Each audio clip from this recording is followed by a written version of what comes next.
We're talking to Dr. LMadu, who's given us some information relative to the African world, the scattering of Africans literally all over the world. And of course, Dr. LMadu, before we left, you were giving us an overview in terms of where Africans, for the most part, are situated. And I must say that they are situated in such numbers that we never realized that, that they might have been there, but we certainly didn't realize that you're talking about the hundreds of thousands in these particular areas. Let's continue that.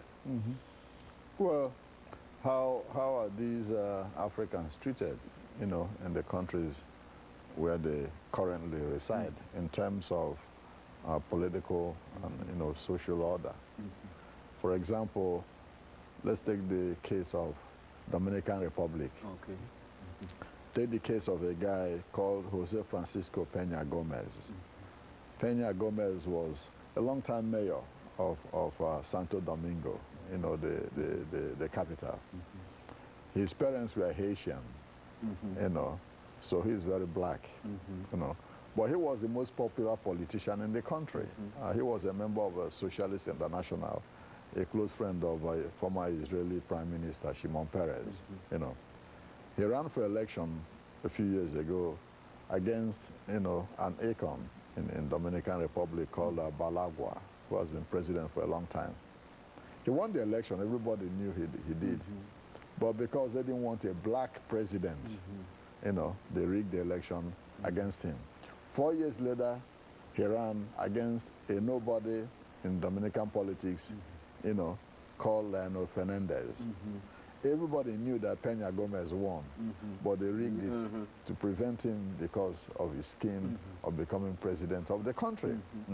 So in a country even like the Dominican Republic, that's predominated by blacks and mestizos.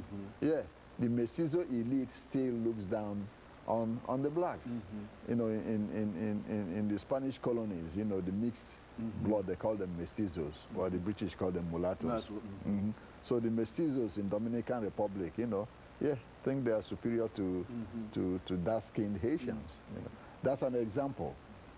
In Colombia, you have about 5 million blacks, you know, but what happened, or what has been happening, is that the official census never counted blacks in the country. Okay. He never did. So they're not visible. They're invisible for all practical purposes. Exactly. They're invisible for all practical purposes.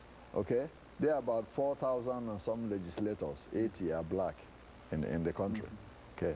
Now, take the example of Peru. The same.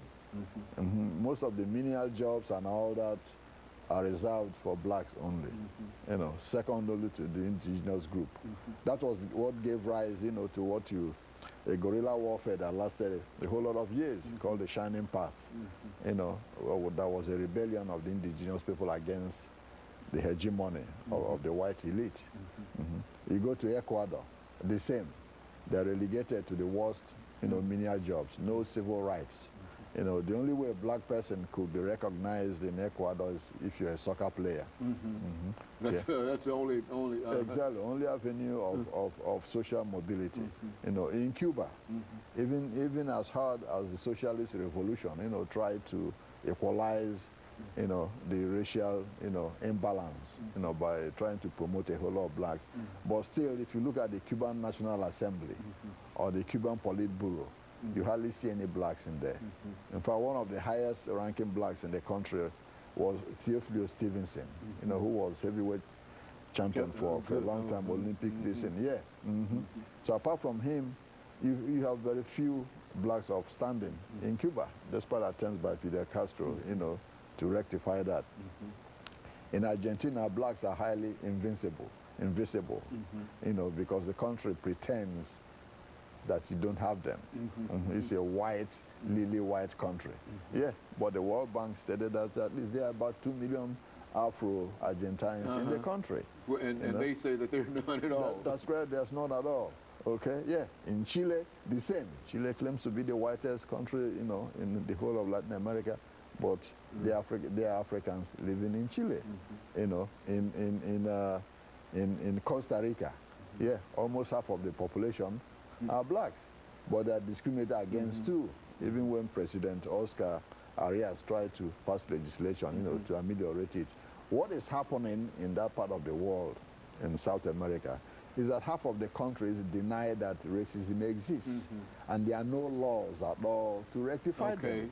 For example, in Venezuela, they say, well, there's no laws against it, so there's no racism at all. But now Hugo Chavez is trying to take a look to see, hey, you know, something is happening here. You know, we have to create some laws to protect, you know, people against discrimination. But the fact is that for centuries, they've always used that as an excuse to say, well, it doesn't exist in our society the way it exists in the U.S. Just because we don't have laws here, you know, but you all have laws against it there, you see. So, but the difference is that we have laws that are regulated, that control it. In those countries, they just, you know, it's subliminal, exactly. You just leave it alone, exactly. But the problem is that most of the black citizens in those countries have not organized themselves because they've not been politically sensitized. You see, because they are poorly educated, they lack the resources and all that that African Americans had here to fight, you know, for civil rights. And moreover, the slave trade and slavery lasted longer in Latin America than it did here. So after it ended, you know, the slow pace of changes, you know, is hard to come by. And that's precisely what is happening now, you know. So in some countries, they are trying to pass legislation to control it. But then centuries-old habits, you know, die hard. In Nicaragua, the same thing. You know, the new president, you know, is trying to pass some laws against discrimination against blacks, you know, who live in Bluefields and all these places. El Salvador, the same. You know, they try to, they don't have laws against it because they deny that it exists. That it exists in their society. So you can't pass a law against something that doesn't exist. You see, yeah, in Honduras, the Garifuna blacks are, you know, rebelling very hard now against discrimination against them. You see, so. But then go to the Middle East, it's a different story. Yeah, most of them say, well, you know, under Islam and under Allah, everybody's equal. Yeah, but underneath, blacks in those societies have been discriminated heavily. Yeah, even in Libya. Libya's Colonel Gaddafi wants to be, you know, the leader of all Africa. But in his country, his people were slaughtering, you know, blacks, and he didn't do anything about it, than expel them. Okay, and of course, Dr. LMadu, we're getting ready for our second commercial break, and then we'll come back and we'll continue this. But it is surprising that Africans are scattered, literally scattered all over the world, as you're indicating, yet there's one thing that's central, and that is discrimination against them wherever they are. Of course, we'll be back with our audience following this very, very short commercial break. We're talking to Dr. LMadu.